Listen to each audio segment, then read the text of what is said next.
In a small Indian town where girls were told to stay silent, one young woman picked up a book and changed everything.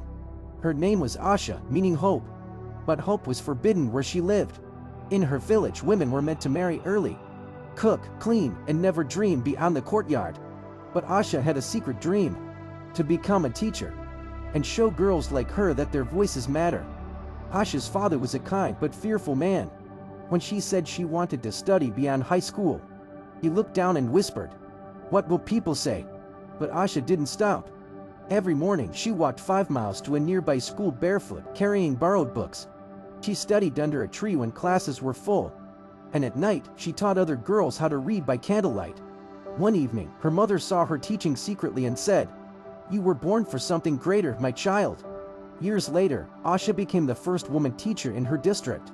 She built a small school with bamboo walls and painted it herself. But she wasn't alone. In another corner of India, Saira, a young woman from a conservative family, ran for village council, the first woman ever to do so. People mocked her. Some threw stones at her posters. But she stood tall and said, "If our voices are never heard, our daughters will grow up in silence." And against all odds she won. Then there was Meenakshi, a widowed mother who refused to remarry despite pressure from society.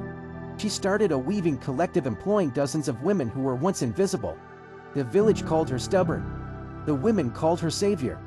Under her leadership, women earned money for the first time, sent their daughters to school, and looked men in the eyes without fear. Years later, the three women met at a national conference for rural development. Different states, different languages, same fire. They looked at one another and smiled, because they had become the change they once prayed for. Asha said softly, "They told us to stay behind the line, but we drew a new one and crossed it."